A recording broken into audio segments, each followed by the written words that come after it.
सभी साथियों को मेरा नमस्कार।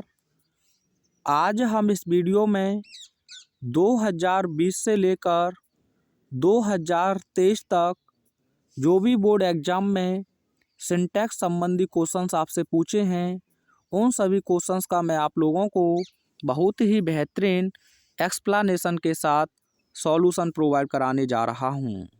तो 2023 का यह सेट है साथियों, और इसमें आपका पहला क्वेश्चन है, milk is preferable than tea, यानी कि दूध चाय से बेहतर होता है। तो साथियों दो वर्ड आप ध्यान रखेंगे, एक हो गया आपका प्रेफरेबल और दूसरा हो गया आपका प्रेफर। ठीक है, इनके साथ कभी भी आप कंपैरिजन करने वाले कंजंक्शन देन का यूज नहीं करेंगे। फिर किसका यूज करेंगे? तो इनके साथ आपको टू का यूज करना है प्रीपोजिशन के रूप में।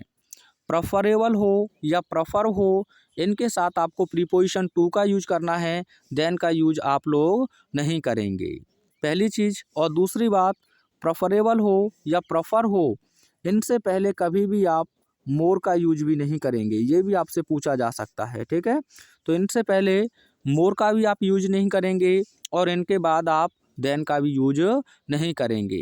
बात क्लियर है साथियों? तो क्या होगा आंसर बताइए फटाफट से कमेंट में। तो मिल्क इज प्रेफरेबल और देन को आप हटा देंगे तो क्या लिख देंगे? To tea. ठीक है, अगला क्वेश्चन देखिए। He has received a letter yesterday, वह कल एक पत्र प्राप्त कर चुका है। तो हिंदी में तो आपको बिल्कुल सही लगेगा, ज़्यादा से ज़्यादा आप ये कह सकते हैं कि कल प्राप्त कर चुका था। हैं साथियों, हेड कर देंगे? नहीं, ऐसा नहीं करना है आप लोगों को, क्योंकि यह टाइम एंड टेंस का क्वेश्चन है। तो यहाँ यस्टरडे हो आपका, एगो हो आपका, ठीक है, और लास्ट हो, ये कीवर्ड हैं पास्ट इंडेफिनिट के। ठीक है, यस्टरडे हो, एगो हो, लास्ट हो, अगर यह किसी सेंटेंस के अंत में यूज हुए हैं, जैसे 5 मिनट्स एगो, लास्ट संडे, लास्ट डे, तो यह रिसेंटली टाइम को शो करते हैं। जब रिसेंटली टाइम को शो करेंगे तो यह पास्ट इंडेफिनिट में आपको बनाने हैं। किस में बनाने हैं? पास्ट इंडेफिनिट में। और जब आप पास्ट इंडेफिनिट में बनाएंगे इसे, तो अफर्मेटिव में आपको सेकंड फॉर्म का यूज कर देना है सभी सब्जेक्ट के साथ। अगर नेगेटिव है तो आप डिड, नॉट और उसके साथ बी1 का यूज कर देंगे, और इंट्रोगेटिव है तो डिड और उसके बाद आप बी1 का यूज कर देंगे। बात क्लियर है ना? किस किस वर्ड के साथ में? यस्टरडे, एगो, लास्ट। यहाँ से बहुत क्वेश्चंस आपसे बोर्ड एग्जाम में पूछे गए हैं, तो इसे आपको पास्ट इंडेफिनिट में बनाना है। कोई पूछे तो क्यों? क्योंकि यह रिसेंटली टाइम शो करते हैं, इसीलिए जो रिसेंटली टाइम होता है उसे हम पास्ट इंडेफिनिट में बनाते हैं। और अफर्मेटिव हो तो आप सेकंड फॉर्म लिख देना, अगर वह नेगेटिव दिया है तो डिड नॉट के साथ बी1 लिख देना, और इंट्रोगेटिव है तो डिड के साथ बी1 का यूज करना है। ज़्यादातर जो एकेडमिक टीचर हैं वो बस यहाँ यस्टरडे देखा तो वो हैज को हटवा के हेड करवा देते हैं। आपको नहीं गलती करनी है। तो आंसर क्या होगा आपका? ही रिसीव्ड, क्योंकि ये पहले से सेकंड फॉर्म में अफर्मेटिव है, तो he received a letter yesterday. अगर यह ऐसे होता he has not received a letter yesterday, फिर कैसे बनाते? तो he did not receive a letter yesterday. ठीक है, इंट्रोगेटिव होता तो आप डिड आगे लिख देते। क्लियर? अगला question, my here is black, यानी कि मेरे बाल काले हैं। हिंदी में तो लग रहा है आपको यार बाल काले हैं, प्लूरल होना चाहिए तो हेयर्स होना चाहिए। नहीं साथियों, हेयर अपने आप में एक अनकाउंटेबल नाउन है। क्या है? Uncountable noun. अब अनकाउंटेबल नाउन है तो वह सिंगुलर होता है, और अनकाउंटेबल नाउन में कभी भी आप एस या यस लगाकर उसे प्लूरल नहीं बनाते हैं। जब वह सिंगुलर ही है तो आप हेल्पिंग वर्ब भी कैसे यूज करेंगे? Singular helping verb. ठीक है, तो यहाँ पहले से ही कोई गलती नहीं है, तो ये अपने आप में बिल्कुल सही सेंटेंस है। अगला question, rich man should help the poors. अब कहने का मतलब क्या है, कॉन्सेप्ट समझिए तब मैं इसका हिंदी बताऊंगा आपको। यहाँ देखा जाए तो शुड और हेल्प कहीं ना कहीं एक वर्ब है, क्योंकि शुड को आप निकालेंगे तो मॉडल्स हो जाएगी, हेल्पिंग वर्ब भी आप कह सकते हैं, और हेल्प की बात करें तो मेन वर्ब। लेकिन पूरी तरीके से मैं एक ही जगह पर लिख देता हूँ तो ये वर्ब हुई। ठीक है, अब वर्ब से पहले आपको लिखना होता है सब्जेक्टिव केस, और बाद में लिखना होता है आपको ऑब्जेक्टिव केस। अब जो सब्जेक्टिव केस बनता है या तो वह नाउन होगा या फिर वो प्रोनाउन होगा। ऐसे ही ऑब्जेक्टिव केस बनाएंगे तो या तो वो नाउन होगा या फिर वो प्रोनाउन होगा साथियों। अब देखा जाए तो यहाँ जो पुअर्स लिखा हुआ है ये तो एक एडजेक्टिव है।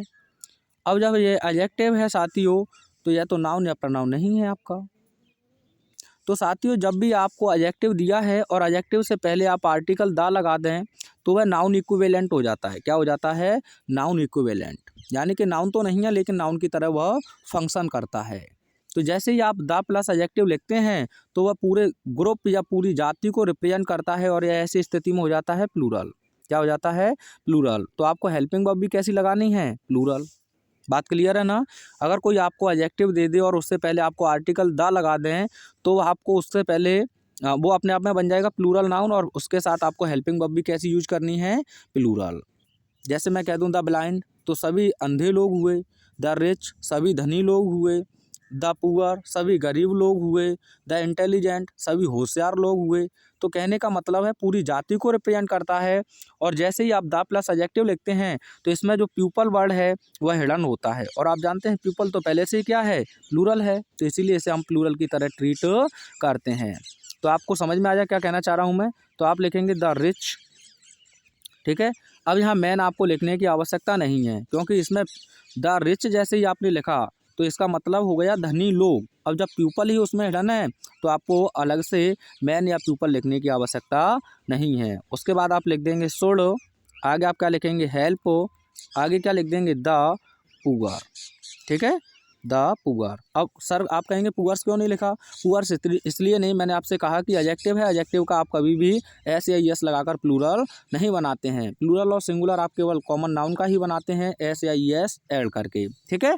तो और जैसे ही आपने द पुअर लिखा तो यह पहले से ही प्लूरल हो गया और मैंने इसमें क्या बताया आपको कि प्यूपल हिडन है तो आपको इसमें एस लगाने की वैसे भी आवश्यकता नहीं है। कॉन्सेप्ट क्लियर है ना? The rich should help the poor. Question यहाँ से पूछे जाते हैं, इस चीज़ को आपको ध्यान रखना, यानी कि धनी लोगों को गरीब लोगों की मदद करनी चाहिए। अगर आप यहाँ मैन या पीपल लिख देंगे तो उसका मतलब होगा सुपरफ्लूअस। और सुपरफ्लूअस क्या होता है? जिसकी ज़रूरत नहीं है उस ज़रूरत से ज़्यादा। जैसे मैं आपसे कह दूं अरे भाई एक गिलास गीला पानी लाओ ना, आप कहेंगे सर कैसी मजाक कर रहे हो, गीला पानी? वो पानी तो पहले से ही गीला है। आगे देखिए, Ramesh is junior than Mahesh. तो साथियों जो लैटिन एडजेक्टिव IOR पर समाप्त होते हैं वह कभी भी कंपैरिजन नहीं करते हैं और कंपैरिजन नहीं करते हैं तो आप कंपैरिजन करने वाला कंजंक्शन देन का यूज नहीं करेंगे। तो यह इन्फॉर्मेशन देते हैं तो इनके साथ प्रीपोजिशन टू का आपको यूज करना है। किसका यूज करना है? प्रीपोजिशन टू का, ठीक है। और एक वर्ड हो रहा है आपके पास में एल्डर। जब वह छोटा ही है तो आप उस कंपैरिजन थोड़ी करेंगे कि यह इससे ज़्यादा छोटा है, तो वह छोटा ही है तो एल्डर हो जाएगा। तो IOR जैसे जूनियर, सीनियर, इन्फेरियर। और जूनियर ही है तो ये थोड़ी कहेंगे इससे जूनियर है, भाई वो तो जूनियर ही है। तो यहाँ कंपैरिजन नहीं बल्कि इन्फॉर्मेशन दी जाती है, इसीलिए प्रीपोजिशन टू का आप लोग यूज करेंगे। तो बताइए क्या गलती है? रमेश इज जूनियर, देखो IOR पर समाप्त हुआ है तो देन नहीं बल्कि आपको क्या लिख देना है? टू। अगला क्वेश्चन देखिए, ships are grazing in the field, यानी कि भेड़ मैदान में चर रही हैं। तो साथियों आपके पेपर के हिसाब से दो वर्ड आप लिख लीजिए, एक तो शीप हो गया और एक हो गया डियर। यह सिंगुलर और प्लूरल फॉर्म दोनों में एक ही होते हैं तो इनके साथ हमें एस या ES लगाकर इन्हें प्लूरल बनाने की आवश्यकता नहीं है। तो इनमें हम गलती से भी एस या ES का प्रयोग नहीं करेंगे। तो क्या हो जाएगा आपका? सीप्स, सीप्स के सीप क्या कहेंगे? Sheep are grazing in the field, ठीक है। तो यहाँ सीप ही रहेगा, आपको सीप्स लिखने की आवश्यकता नहीं है। अगला question, his request of leave was not granted, यानी कि उसकी अवकाश की प्रार्थना स्वीकार नहीं की गई। तो साथियों जब भी आप लीव के लिए देखें तो अवकाश के लिए किया जाता है तो यहाँ रिक्वेस्ट फॉर का यूज करेंगे ना कि ऑफ का। तो हिज रिक्वेस्ट फॉर लीव, ठीक है, तो ये आपको ध्यान रखना है। अगला क्वेश्चन देखिए, these news have disturbed the peace of my mind, यानी कि इन खबरों ने मेरे मस्तिष्क की शांति को डिस्टर्ब कर दिया है। तो साथियों न्यूज आप हिंदी में देख सकते हैं, आपको लगेगा कि खबरें, भाई साहब प्लूरल है ये तो नहीं, इंग्लिश में ये अपने आप में सिंगुलर नाउन है। कैसा नाउन है? सिंगुलर नाउन, ठीक है। अब सिंगुलर नाउन है तो साथियों आप जानते हैं डेमोन्स्ट्रेटिव एडजेक्टिव आपने शायद पढ़ा होगा, तो सिंगुलर नाउन के लिए आप दिस का यूज करते हैं जो नियर को दर्शाता है। किसे दर्शाता है? नियर को। दैट की बात करें ये भी डेमोन्स्ट्रेटिव एडजेक्टिव है तो यह फार को शो करता है, दूर को, लेकिन दोनों सिंगुलर के लिए यूज किए जाते हैं। दीज की बात करें तो ये नियर को दर्शाता है लेकिन यह प्लूरल के लिए यूज किया जाता है। और दोज की बात करें तो वह भी फार को दर्शाता है और प्लूरल के लिए ट्रीट किया जाता है। तो क्या समझे आप, जब यह सिंगुलर है तो यहाँ दीज नहीं बल्कि आपको दिस का यूज करना है। अब दिस न्यूज, अब ये अपने आप में सिंगुलर है तो हैव नहीं बल्कि हैज, ठीक है। तो this news has disturbed the peace of my mind. अगला देखिए, there am large number of girls in this school, यानी कि इस स्कूल में यानी कि एक बड़ी संख्या में लड़कियां हैं। तो एम का तो कोई यूज ही नहीं है क्योंकि ये तो आई के साथ यूज होता है, तो आप क्या लिख देंगे, there are large number of girls in this school. अगला question, he is tired in doing this work, यानी कि वह इस कार्य को करने में थक गया है। हिंदी में तो सही लगेगा आपको लेकिन टायर्ड के साथ इन नहीं साथियों, ऑफ का ध्यान रखना है आपको। किसका यूज ध्यान रखना है, ऑफ का। तो he is tired of doing this work, 2022 में भी खूब पूछा है यहाँ से।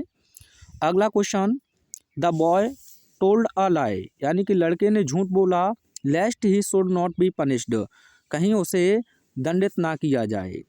तो साथियों एक बात तो आप ये रखें, टेल के साथ अ लाई बिल्कुल सही है, स्पीक के साथ द ट्रूथ, यहाँ से भी क्वेश्चन पूछा है, टेल के साथ अ लाई और स्पीक के साथ द ट्रूथ, ठीक है। अब आपके कॉन्सेप्ट पर आते हैं।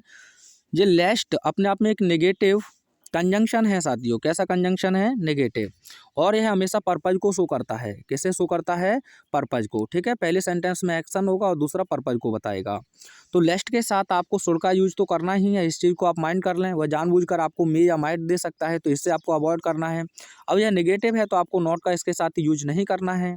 किसका यूज नहीं करना है, नॉट का, और इसके साथ हमेशा आप नेगेटिव वर्ब का ही यूज करेंगे। जैसे आप देख सकते हैं ये दिखा रही है यहाँ आपको पनिश्ड, ठीक है।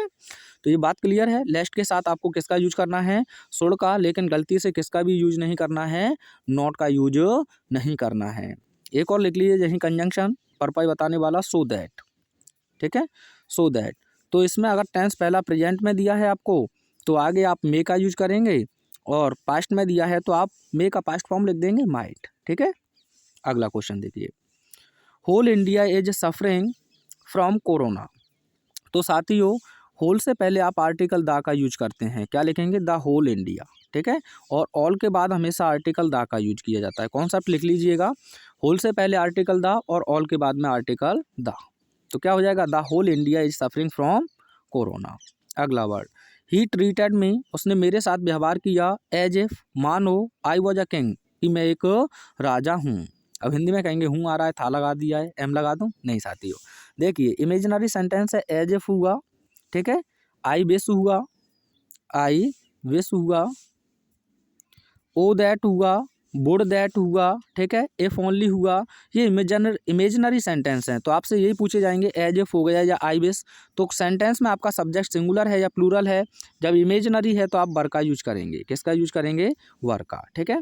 तो he treated me as if I were a king. Concept clear हुआ ना, ठीक। अगला question, India is confident to beating Pakistan in cricket. तो साथियों कॉन्फिडेंट के साथ आप टू नहीं बल्कि ऑफ का यूज करते हैं, फिक्स प्रपोजिशन है। तो India is confident of beating Pakistan in cricket. आइए अब देखते हैं 2022 के क्वेश्चंस को। तो ये देख सकते हैं 2022 का पहला ही क्वेश्चन आपको बहुत अच्छे से फंस गया है। 5 शिप्स, मैंने क्या कहा, शिप हो या डियर, एस नहीं लगाना है, डियर हो तो मैं भी प्रिय हो। तो क्या हो जाएगा, 5 ship are grazing, his spectacles is new. तो साथियों अगर मैं बात करूं, स्पेक्टिकल्स हो गया आपका, सीसर्स हो गया आपका, टोंग्स हो गया आपका, ट्राउजर्स हो गया आपका। क्या कहा मैंने, स्पेक्टिकल्स, सीसर्स, ठीक है, और टोंग्स हो गया, स्लीपर्स हो गया, ठीक है। तो इनके साथ आप एक तो ऐसे ही रखेंगे इनमें, क्योंकि ये पेयर में होते हैं तो अंग्रेजी लोग इन्हें प्लूरल मानते हैं, तो प्लूरल हेल्पिंग वर्ब लगाएंगे आप इनके साथ। तो क्या लिख देंगे, are, his spectacles are new, ठीक है। तो ये क्वेश्चन आपसे पूछे जाते हैं। अगला question, he could not secure passing marks. अब यहाँ दो कॉन्सेप्ट हैं। एक एसएससी के टीचर हैं, मैंने उनसे डिस्कशन किया तो उन्होंने बताया कि सर यहाँ सिक्योर वर्ड तो सही लिखा है लेकिन आईएनजी नहीं रहेगा, यानी कि यह बनेगा he could not secure pass marks. लेकिन आप लोगों के बोर्ड एग्जाम में कहीं ना कहीं यहाँ सिक्योर वर्ड को ही लेकर समस्या है, तो यहाँ उन्होंने स्कोर शब्द को लेकर चला है, क्योंकि स्कोर कार्ड बनता है ना उसकी अपेक्षा। तो आप स्कोर ही रखना, he could not score passing marks, ठीक है। लेकिन अगर आप एज अ कॉम्पिटेटिव लेवल पर पढ़ें तो वहाँ अगर आप इस क्वेश्चन को एक बेहतरीन टीचर के सामने रखेंगे तो आपको वह सिक्योर के साथ जीरन फॉर्म नहीं बताएंगे, ठीक है। अगला question, if he will come I shall teach him, यदि वह आएगा तो मैं उसे पढ़ाऊँगा। तो साथियों ये एक कंडीशनल सेंटेंस है। अगर कोई भी क्लॉज आपका इफ़ से स्टार्ट हुआ है, किससे स्टार्ट हुआ है, इफ़ से, और अगले क्लॉज में आपको विल या शैल दी है, विल या शैल दी है, तो यह फ्यूचर में आपने एक बना दिया है, तो पहले को आप हमेशा प्रेजेंट इंडेफिनिट में रखेंगे। किस में रखेंगे? प्रेजेंट इंडेफिनिट में। और प्रेजेंट इंडेफिनिट में रखेंगे तो आप देखिए विल को आप यहाँ से हटा देंगे। अब यह सब्जेक्ट सिंगुलर है तो आप यहाँ क्या करेंगे? कम्स। तो क्या होगा? If he comes comma I shall teach him, क्योंकि कंडीशनल सेंटेंस भी आपके 3 प्रकार के होते हैं। अब मान के चलिए यह आपका पहला पास्ट इंडेफिनिट में होता तो आप यहाँ वुड या शुड का यूज कर देते, वैसे जनरली वुड का ही यूज होता है। अगर परफेक्ट में होता, जैसे हेड के साथ थर्ड फॉर्म होता, तो आप क्या करते वहाँ वुड हैव, शुड हैव या कुड हैव का प्रयोग कर देते। तो आपको यही पूछे गए हैं जनरली तो इफ़ वाले, तो आपको ध्यान रखना है इफ़ क्लॉज में कभी भी गलती से विल का यूज नहीं करना है। अब सब्जेक्ट सिंगुलर है तो एस लगा आना चुपके से, और प्लूरल है तो वर्ब जो दी है उसी को लिखे आना, बस वहाँ से विल को हटा देना। ठीक है साथियों। अगला, I am tired in doing this. अभी मैंने बताया टायर्ड के साथ किस प्रपोजिशन का आपको यूज करना है, कमेंट में आंसर सेंड कीजिएगा इसका। Death is preferable than dishonour, बताइए प्रेफर हो गया, प्रेफरेबल हो गया, इनके साथ किसका यूज नहीं करते हैं हम, कमेंट में इसका आंसर सेंड कीजिएगा फटाफट से। अगला, the man disappeared after he has committed a murder, यानी कि वह व्यक्ति गायब हो गया, यानी कि he has committed a murder, यानी कि एक मर्डर, यानी कि एक जो मर्डर होता है उसका कमिटेड करने के बाद, वचनबद्ध होने के बाद। तो आपने कॉन्सेप्ट क्या पढ़ा था साथियों कि बिफोर से पहले आप हैड प्लस थर्ड फॉर्म का यूज करते हैं और बाद में सेकंड फॉर्म का यूज करते हैं। लिख लीजिएगा एक बार, फिर मैं लिखा देता हूँ। बिफोर से पहले आप परफेक्ट में बनाएंगे, यानी कि हैड के साथ थर्ड फॉर्म और बाद में आप लिखेंगे सेकंड फॉर्म। लेकिन आफ्टर का जस्ट उल्टा होता है। उल्टा क्या होता है सर? आप पहले लिखेंगे पास्ट इंडेफिनिट यानी कि सेकंड फॉर्म और बाद में लिखेंगे आप हैड के साथ थर्ड फॉर्म। तो बताइए क्या गलती है? पहले में तो सही है लेकिन बाद में हैज नहीं बल्कि क्या होना चाहिए? हैड होना चाहिए। ठीक है। अगला देखिए, being a rainy day we did not go out. अब ये क्या है कि बहुत से टीचर ये करते हैं कि यहाँ रीजन बता देते हैं तो ड्यू टू का यूज कर देते हैं। ऐसी कोई गलती नहीं है।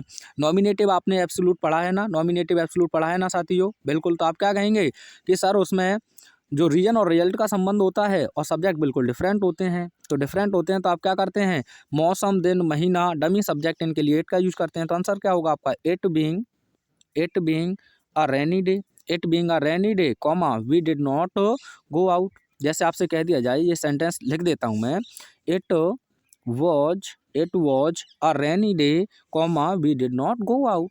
तो आपसे कहूँ मैं सिंपल बनाइए, तो सिंपल कैसे बनाएंगे? क्योंकि नॉमिनेटिव एब्सोल्यूट में आप सब्जेक्ट को हटाते ही नहीं हैं, क्योंकि एब्सोल्यूट का मतलब ही क्या होता है? टू फ्री, किसी चीज़ को स्वतंत्र करना। और बहुत बार आपके बी वर्ब हैं तो इसे आप बीइंग में बदल देते हैं। तो समस्या नहीं होनी चाहिए, मेरा कॉन्सेप्ट क्लियर करने का आपका ये मतलब है। ठीक है। अगला देखिए, please knock on the door before you entered the house. तो साथियों अगर हम बात करें नॉक के साथ आपको ऑन प्रपोजिशन नहीं बल्कि एट का यूज करना है। तो क्या लिखेंगे? Please knock at the door before you enter the house. ठीक है। अगला क्वेश्चन देखिए, I am too happy to see you. यहाँ आपका एडवर्ब से क्वेश्चन है। तो साथियों जो टू है ये टू है, यह एक नेगेटिव सेंस को शो करता है। जैसे आप लड़की देखने गए, मैंने क्या कहा? लड़की देखने गए, आपने वहाँ जाके बोल दिया टू ब्यूटीफुल, यानी कि हद से ज़्यादा सुंदर हो। बहुत सैंडल पड़ेंगे साथियों, ऐसा नहीं करना है। तो टू की बात करें तो ये नेगेटिव सेंस देता है, और नेगेटिव सेंस देता है तो आप हैप्पी से पहले लगा नहीं सकते हैं कि आई एम टू हैप्पी, मैं हद से ज़्यादा प्रसन्न हूँ टू सी यू, आपको देखकर। समझ रहे हो मैं क्या कहना चाह रहा हूँ? तो यहाँ हद से ज़्यादा नहीं बल्कि बहुत का यूज करना होता है पॉजिटिव से पहले। ये नेगेटिव के लिए यूज करते हैं। तो आई एम वेरी हैप्पी, ध्यान रखना है ये पॉजिटिव को शो करेगा। कैसे शो करेगा? ये पॉजिटिव सेंस को शो करेगा। लिख लीजिएगा। हाँ, ये ऐसे होता, आई एम टू सैड तो आप लिख सकते थे। I am too tired to work आप लिख सकते थे, कोई दिक्कत नहीं थी। आगे देखिए, हिज हेयर्स आर ब्लैक। अभी बताया मैंने हेयर अपने आप में क्या है? अनकाउंटेबल नाउन है। अनकाउंटेबल नाउन है तो ऐसे ही यस लगाकर प्लूरल नहीं बनाएंगे। जब प्लूरल नहीं बनाएंगे तो आर का भी यूज नहीं करना है। किसका यूज करेंगे? एज का। ठीक है। अगला देखिए, mathematic is a tough subject. तो साथियों स्पेलिंग में ही गलती है तो मैथमेटिक्स आप लिख देंगे। अब यहाँ से कॉन्सेप्ट बनेगा कि जो नाउन ICS पर समाप्त होते हैं, जैसे मैथमेटिक्स हो गया, फिजिक्स हो गया, ठीक है, फिजिक्स हो गया, अगर मैं बात करूँ सिविक्स हो गया, पॉलिटिक्स हो गया, इकोनॉमिक्स हो गया, ठीक है, एथिक्स हो गया। तो ये अपने आप में देखने में लगते हैं प्लूरल है, ICS पर समाप्त हो, ये देख लेना है आपको। तो ये अपने आप में एक जनरल सेंस में यूज हों तो ये सिंगुलर होते हैं, और सिंगुलर होने के नाते आप इनके सिंगुलर हेल्पिंग वर्ब का ही यूज करेंगे। लेकिन इनसे पहले कोई डिटर्मिनर लग जाए, आपके काम का नहीं है पर लेकिन आगे हो सकता है आपको दिक्कत दे, तो जब भी आपको इनसे पहले डिटर्मिनर लगा दे, कोई पजेसिव एडजेक्टिव हो जैसे माई मैथमेटिक्स, तो ये प्लूरल हो जाएगा, क्योंकि यहाँ मेरी कैलकुलेशन की बात कर रहा है। ठीक है, the physics of this room, the physics of this room यानी कि इस कमरे की जो फिजिक्स है, तो यहाँ भुजाओं की बात कर रहा है, विमाओं जैसे आप कहते हैं एक तरीके से, तो यहाँ प्लूरल हो जाएगा। लेकिन आपको यहाँ बस इतना ध्यान रखना है, इकोनॉमिक्स हो, ICS पर समाप्त हुआ है, फिजिक्स हो, मैथमेटिक्स हो, ये सिंगुलर होते हैं और सिंगुलर हेल्पिंग वर्ब का ही यूज करते हैं। आइए अब देखते हैं 2020 के क्वेश्चंस। जिसमें आपका पहला क्वेश्चन है, I prefer milk than tea. तो साथियों प्रेफर आपका पीछा नहीं छोड़ेगा, तो देन नहीं बल्कि टू लगाना होगा। अगला क्वेश्चन, फिजिक्स आर, देखिए ICS पर समाप्त हुआ है ना, लग रहा है आपको, लेकिन भौतिक विज्ञान सब्जेक्ट है तो सिंगुलर हेल्पिंग वर्ब लगा देंगे, झंझट खत्म। अगला question, he is an European by birth. तो साथियों हमें इंग्लिश में क्या सिखा दिया जाता है कि ई, ये बताया जाता ना, वोवेल लेटर AEIOU, यही बताया जाता ना कि ये अगर किसी वर्ड की स्टार्टिंग कर रहे हैं तो उनसे पहले हम आर्टिकल एन का यूज करते हैं, यही तो बताया है ना। नहीं साथियों, ऐसा नहीं होता है, बल्कि इंग्लिश में हम आर्टिकल का निर्भर जो है साउंड के अकॉर्डिंग करते हैं। किसके अकॉर्डिंग करते हैं? साउंड। और इंग्लिश लैंग्वेज में 44 साउंड्स हैं आपके। कितने साउंड्स हैं? 44। इसमें से वोवेल साउंड की बात करें तो 20 हैं, और कॉन्सोनेंट साउंड की बात करें तो 24 हैं। और एक वोवेल लमसम आपका 4 से ज़्यादा साउंड देता है। मैं किसी वीडियो में आपको क्लियर कराऊंगा, नहीं तो मैंने नाउन वीडियो एक बनाई थी उसमें क्लियर किया हुआ है। यहाँ मैं आपको कॉन्सेप्ट की ओर लेकर चलता हूँ। तो हिंदी में जब आपका कॉन्सोनेंट साउंड आए, जैसे कि का से लेकर ज्ञा तक, तो आप ए का यूज करना एज अ साउंड, मैंने ध्वनि की बात की है। और जब आपको वोवेल साउंड यानी कि स्वर साउंड देखने को मिले तो आप वहाँ एन का यूज करेंगे। यह कैसे निकालेंगे आप हिंदी में जानते हैं, आ से लेकर बड़ी अंग तक। तो आप इसे पढ़िए और साउंड निकालिए फटाफट से। यूरोपियन पढ़ेंगे तो क्या साउंड आया आपका? या ये तो आपका व्यंजन है, और व्यंजन है तो एन नहीं बल्कि क्या लगा देंगे? ए। क्लियर है ना। अगला क्वेश्चन देखिए, the camera is the capital of Australia. तो कैमरा प्रॉपर नाउन है, प्रॉपर नाउन है तो आर्टिकल यूज नहीं करते हैं आप लोग। ठीक है, अगला देखिए, his brother is an university student. तो साथ ही यूनिवर्सिटी आप इसे भी प्रोनाउंसिएशन करेंगे तो क्या आया हिंदी में? बताइए। व्यंजन साउंड यानी कि कॉन्सोनेंट ध्वनि। अब इसमें आपको क्या यूज करना है? ए का यूज करना है। अगला क्वेश्चन देखिए, सन राइज इन ईस्ट। तो साथियों जो भी आपकी हेवनली बॉडी हैं, सेंसियल बॉडी जिन्हें आप कहते हैं, तो इनसे पहले आर्टिकल द लगाते हैं। तो the sun rise in the east. यहाँ भी ब्रह्मांड में जो भी एक ही चीज़ है, जैसे कि आपकी चारों दिशाओं से पहले आपको आर्टिकल दा लगाना है। सूर्य हो गया, पृथ्वी हो गया, चंद्रमा हो गया, इनसे पहले भी आर्टिकल दा का यूज करेंगे। अगला question, the baggage of sin are death. यानी कि पाप की कमाई अंत है। तो यहाँ बैगेज वर्ड को लीजिए आप। बैगेज का मतलब होता है कमाना। तो यह दो तरीके से ट्रीट होता है साथियों। जब यह रिजल्ट की बात करें यानी कि परिणाम की बात करें तो यह सिंगुलर होता है और इसके साथ सिंगुलर हेल्पिंग वर्ब का आप लोग यूज करेंगे। लेकिन जब ये अर्निंग्स की बात करें, किसकी बात करें? अर्निंग्स यानी कि कमाई की बात करें, तो यह अपने आप में प्लूरल हो जाता है और इसके साथ प्लूरल हेल्पिंग वर्ब का आप यूज करते हैं। तो बताइए कमाई की बात कर रहा है कि परिणाम की? तो ये परिणाम है ना, मृत्यु। तो यहाँ सिंगुलर होगा तो क्या लिखेंगे आप? एज। अगर ये ऐसे होता, his baggage are 100 rupees for a week. तो ये बिल्कुल सही है क्योंकि वहाँ वेतन की बात किया है। अगला क्वेश्चन देखिए, this book comprise of 100 page. तो साथियों अगर मैं बात करूं कंप्राइज, यह मेक यूकल है। किसके यूकल है? मेक ऑफ के। जब यह मेक ऑफ के यूकल है तो आपको इसके साथ एक्टिव वॉइस में प्रीपोजिशन ऑफ का यूज बिल्कुल नहीं करना है। सही आंसर क्या होगा? This book comprise 100 page. ठीक है, अगर यह पैसिव में होता यानी कि बी के साथ आपको इसका थर्ड फॉर्म दे देता तो फिर आप ऑफ का यूज कर देते। यानी कि पैसिव वॉइस में आप कंप्राइड ऑफ लिख सकते हैं, लेकिन एक्टिव वॉइस में आपको केवल क्या लिखना है? कंप्राइज या कंप्राइज। ठीक है, और ये सिंगुलर सब्जेक्ट है इसीलिए एस लगा है। अगला क्वेश्चन, ही अवेल्ड हिज कॉजल लीव। तो साथियों एक ध्यान रखना, अवेल्ड के साथ एक तो फिक्स प्रपोजिशन ऑफ है, जब ऑफ हुआ तो यह इसका ऑब्जेक्ट हो जाएगा, और ये वर्ब आप पढ़े हैं कुछ टाइम के वर्ब, जहाँ मैं दो इंपॉर्टेंट ही बताऊंगा आपको। एक हो गया इंजॉय, क्या हो गई साथियों, इंजॉय, और दूसरी हो गई आपके अवेल। ठीक है, इनके साथ अगर आपको प्रीपोजिशन का ऑब्जेक्ट दिया है तो आपको रिफ्लेक्सिव प्रोनाउन लिखना होता है। क्या लिखना होता है? Reflexive pronoun. आप जानते हैं रिफ्लेक्सिव प्रोनाउन का रिफ्लेक्सिव वर्ड का रिफ्लेक्शन से बना है, तो इसीलिए आपको यहाँ जो सब्जेक्ट है इसी का रिफ्लेक्सिव प्रोनाउन लिखना है। ही है तो हिमसेल्फ हो जाएगा, सी होता तो हर सेल्फ हो जाता, और आई होता तो माई सेल्फ हो जाता, वी होता तो अवर सेल्फ हो जाता। तो कहने का मतलब रिफ्लेक्सिव प्रोनाउन बनाने के लिए ऑब्जेक्टिव केस में आप सेल्फ या सेल्फ्स का यूज करते हैं। क्लियर है ना? तो आपको यहाँ सही आंसर क्या होगा? ही अवेल्ड, और यहाँ आप इसका रिफ्लेक्सिव प्रोनाउन लिखेंगे तो क्या हो जाएगा? हिमसेल्फ। ठीक है, लिख लेना हिमसेल्फ। उसके बाद आपको प्रपोजिशन और लगाना है अपनी तरफ से, ऑफ हिज कॉजली। क्लियर है ना साथियों? ऐसे ही इंजॉयड इन द पार्टी, तो क्या लिखेंगे? ही enjoyed himself in the party. अगर ऐसे होता ही इंजॉयड द पार्टी, फिर आपको लगाने की आवश्यकता नहीं थी। अगला देखिए, Kalidas was one of the greatest poet of Sanskrit. ये मोस्ट इंपोर्टेंट क्वेश्चन है साथियों। जब भी आप वन ऑफ की बात करें तो यहाँ ऑफ अपने आप में एक सिलेक्शन की बात करता है। ऑफ दो चीज़ों को बताता है, एक तो पोजीशन को बताता है और एक सिलेक्शन, यानी कि अधिकार और चुनाव। तो यहाँ चुनाव की बात कर रहा है। अब आप कैसे पहचानेंगे? तो चुनाव की बात करेगा तो आपका कोई भी काउंटिंग वर्ड होगा, जैसे कि 1 2 3 4, ठीक है, मैनी, ये क्या है? काउंटिंग वर्ड है। और जब काउंटिंग वर्ड ना हो साथियों, तो फिर आप समझ लेना कि वहाँ आपका अधिकार दिखाया गया है, यानी कि पोजीशन। जैसे कि the book of my brother, ये मेरे भाई की किताब, तो यहाँ बुक पर क्या बताया गया है? अधिकार बताया गया है। तो यह सिलेक्शन की बात करेगा तो आपको ध्यान रखना है हमेशा इसके बाद में प्लूरल काउंटेबल नाउन लिखना है, और प्लूरल काउंटेबल नाउन के लिए आप एस या ई एस ऐड कर देंगे। तो ये तो द है आर्टिकल, और ये अपने आप में एडजेक्टिव है, इसमें लगा नहीं सकते हैं। तो नाउन कौन है आपका? पोइट। तो क्या कर देंगे आप? पोइट्स। क्या हो जाएगा?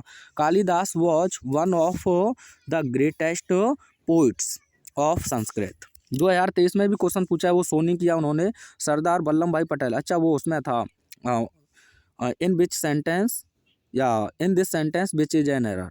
इस सेंटेंस में पूछा है कि सरदार वल्लभ भाई Patel is one of the greatest leader in India. तो बताइए क्या गलती थी इसमें? तो वन ऑफ के बाद में आपको ध्यान रखना है जो नाउन दिया है उसमें क्या लगाना होगा आपको? एस। ठीक है, तो क्या हो जाएगा? पोइट्स। अगला देखिए, सी रिजेम्बल्स हर ब्रदर। तो इसमें कोई भी गलती नहीं है देखा जाए तो। वैसे ये क्वेश्चन ये होगा, रिजेम्बल्स टू दिया होगा आपको, क्योंकि रिजेम्बल्स का मतलब होता है किसी के समान दिखाई देना। जैसे कहते हैं ना, कभी बच्चा हो तो अपनी माँ पर गया है अपने पिता पर गया है, अपनी बुआ पे गया है, तो रिजेम्बल्स उसी का मतलब होता है। तो यहाँ टू का आपको यूज नहीं करना होता है, तो ये मिसप्रिंट हो गया शायद। The school was closed since yesterday. इसके अलग अलग एस्पेक्ट रहे हैं। देखा जाए तो आप सिंस का तो कुछ कर ही नहीं सकते हैं, कि कर सकते हैं साथियों? नहीं कर सकते हैं ना। तो यस्टरडे की बात कर रहा है ये, तो आप इसे दो तरीके से बना सकते हैं, यानी कि विद्यालय कल से बंद है। अब कल से बंद है तो आप चाहें तो यहाँ हैज बीन क्लोज्ड का प्रयोग कर सकते हैं। किसका प्रयोग कर सकते हैं? हैज बीन क्लोज्ड का। हाँ, एक बात है, बहुत से टीचर यहाँ सेंस को ही हटवा देते हैं। ऐसा आपको करना नहीं है। क्यों नहीं करना है? क्योंकि टाइम का आप लोग कुछ कभी नहीं बिगाड़ोगे। तो क्या कर देंगे आप? हैज बीन क्लोज्ड लिख देना। ठीक है, आगे लिखिए, पैसे में बन जाएगा वो। Cattles are grazing in the field. तो साथियों, कैटल अपने आप में पूरी मवेशी जाति को रिप्रेजेंट करता है, जैसे कि पीपल हो गया, कैटल हो गया, जेनेटरी हो गया। तो इनमें एस या एस लगाने की आपको आवश्यकता नहीं है, ये पहले से ही प्लूरल है, तो प्लूरल हेल्पिंग वर्ब बिल्कुल सही है। Each of the roads lead to station. तो साथियों, ईदर हो गया, ईच हो गया, मैंने ईच पढ़ दिया, ऐसे ईदर हो गया। ये सिंगुलर होते हैं तो सिंगुलर हेल्पिंग वर्ब का आपको इनके साथ यूज करना होता है। ये आप सब्जेक्ट ना समझें, क्योंकि ये तो प्रपोजिशन है, ये इसका ऑब्जेक्ट है। तो सब्जेक्ट है ईदर, यह सिंगुलर है, और सिंगुलर है तो यहाँ वर्ब भी सिंगुलर बनानी होगी। तो क्या हो जाएगा? लीड्स। ठीक है, क्या हो जाएगा? लीड्स हो जाएगा। अगला, शरद इज इन्फीरियर देन राहुल। तो आयु आर पर जो लैटिन एडजेक्टिव समाप्त होते हैं उनके साथ देन नहीं बल्कि क्या यूज करते हैं आप लोग? टू का यूज करते हैं। क्या हो जाएगा? Sharad is inferior to Rahul. अगला, I have received your letter yesterday. अभी मैंने बताया, यस्टरडे हो गया, लास्ट हो गया, एग हो गया। पास्ट इंडेफिनिट में बनाएंगे, पास्ट इंडेफिनिट में बनाएंगे तो है हटा देंगे, रिसीव्ड अपने आप में सेकंड फॉर्म सही है। अगला, ही डेयर्स नॉट स्टॉप मी। तो साथियों, डेयर हो गया और नीड हो गया, दो तरीके से कार्य करते हैं। सेमी मॉडल्स भी आप इन्हें पढ़े हैं और मैन वर्ब की तरह भी पढ़े हैं। अब यहाँ मॉडल्स की तरह कैसे हैं? क्योंकि यह नॉट के साथ आया है, तो नॉट के साथ आपको यहाँ एस का यूज नहीं करना है। तो सी डेयर नॉट स्टॉप मी। ठीक है। अगर ये शी डेयर्स होता तो फिर आप नॉट ना लिखते तो फिर ये सही था, लेकिन यह नॉट लिखा हुआ है तो ये इसका एक हेल्पिंग वर्ब है, सेमी मॉडल्स जिसे आप कहते हैं, ठीक है। I wish I was the chief minister of Uttar Pradesh, हाँ बनिए साहब, कौन मना करता है। तो आई विश हो गया, एज इफ हो गया, ठीक है, एज दो हो गया, इनके साथ इमेजिनरी सेंटेंस है, इमेजिनरी सेंटेंस है तो अभी मैंने बताया वर्ब का यूज करेंगे, ठीक है। अगला क्वेश्चन देखिए, a number of sums has been solved. तो अ नंबर ऑफ हो गया तो साथियों इसके साथ प्लूरल हेल्पिंग वर्ब का यूज करते हैं, इसका यूज करते हैं प्लूरल हेल्पिंग वर्ब का। और द नंबर हो तो ये डेफिनेट हो जाता है, फिर आप सिंगुलर हेल्पिंग वर्ब का यूज करते हैं। तो ये मत करना कि सर द नंबर ऑफ लिख दें, ऐसा नहीं, ठीक है। Deepu has been living in this house from 2018। तो देखी जाए साथियों तो ये आप जानते हैं प्रेजेंट परफेक्ट कॉन्टिन्यूअस का टेंस है, तो आप देखें तो वहाँ सेंस या फॉर का यूज करते हैं, फ्रॉम का तो यूज ही नहीं करते हैं। निश्चित समय तो आप क्या लिख देंगे, यहाँ सेंस लिख देंगे, ये तो बहुत ईजी है। अगला देखिए, the wounded were taken to the hospital. तो द बाउंडेड देखिए एडजेक्टिव है, बाउंडेड यहाँ थर्ड फॉर्म जरूर है लेकिन एडजेक्टिव की तरह कार्य कर रही है, यानी कि जो घायल लोग थे उन्हें अस्पताल ले जाया गया, लेकिन यहाँ एरर इसमें नहीं है। हॉस्पिटल हो गया आपका, स्कूल हो गया, ठीक है, चर्च हो गया, टेम्पल हो गया, मस्जिद हो गया है, और जेल हो गया, प्रिजन हो गया। आप कहेंगे जेल और प्रिजन में क्या अंतर है, साथियों लिख देते हैं, आप देखा होंगे। तो इनसे पहले जनरल सेंस में आप आर्टिकल दा का यूज नहीं करते हैं, ठीक है। अब जैसे कि घायल हैं तो उन्हें हॉस्पिटल में ही ले जाया जाएगा, ठीक है, तो इसलिए जनरल सेंस है। अगर आप उस मरीज से मिलने जा रहे हैं अस्पताल तो आप आर्टिकल दा का यूज करेंगे, क्योंकि आप भर्ती होने नहीं जा रहे हैं, मिलने जा रहे हैं। जैसे कि वह पर डे मंदिर जाती है पूजा करने के लिए, तो उसका तो रूटीन है, तो उससे पहले आप टेम्पल से पहले आर्टिकल दा नहीं लगाएंगे। लेकिन आप लोग उससे मिलने के लिए गए तो फिर आप वहाँ आर्टिकल दा का यूज कराएंगे, क्योंकि आप वहाँ पूजा करने नहीं गए हैं। ऐसे ही वह प्रतिदिन विद्यालय जाता है तो उसका काम तो पढ़ने का है, तो ऐसी स्थिति में आप आर्टिकल दा का स्कूल से पहले दा का या कॉलेज से पहले दा का यूज नहीं करेंगे। लेकिन आपके पिता प्रिंसिपल से मिलने जाएं तो फिर आप वहाँ आर्टिकल दा का यूज करेंगे, क्योंकि वो पढ़ने नहीं गए हैं बैग लेके, बल्कि वहाँ प्रिंसिपल से मिलने गए हैं। हो सकता है आपने कोई ऐसा कांड कर दिया हो कि आपकी वहाँ शिकायत हो।